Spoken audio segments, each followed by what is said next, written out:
Shout out to the NCAA tournament, men and women's.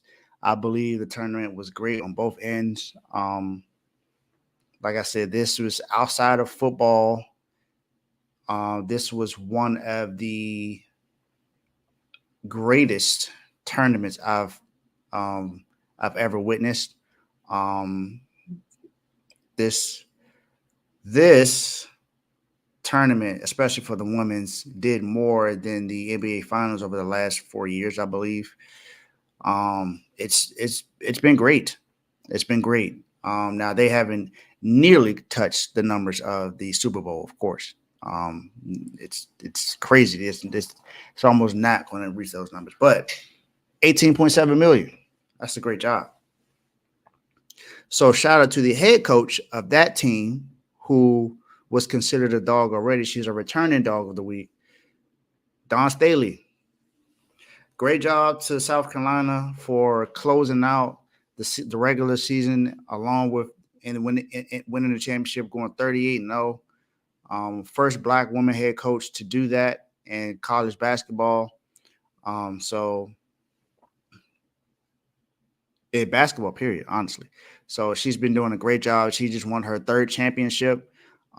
She went up against one of the best players in the league, and Caitlin Clark, and pretty much held her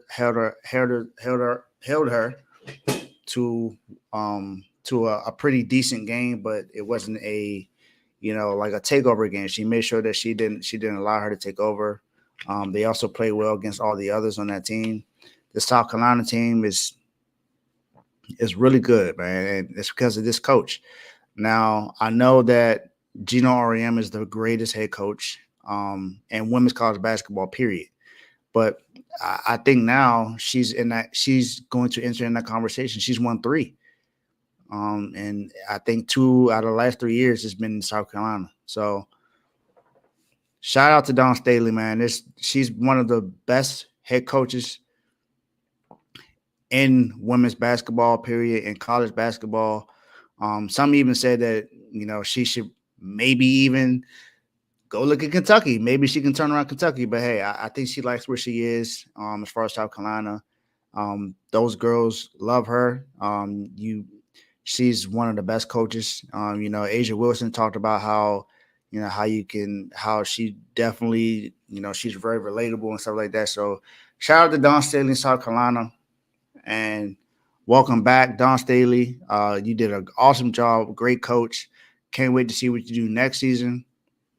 I know you got that freshman coming back next year who's really good, Camila. She did an awesome job this year. He had another freshman this year as well who also stepped up. So shout out to those two young ladies. They did a great job. Can't wait to see what you can bring for them girls next year. And you had a whole different starting 5 last year, brought in a whole new starting 5 this year, and won it all. So you did an awesome job this year with those young ladies. So thank you for what you've done, and welcome again to the Dogs of the Week.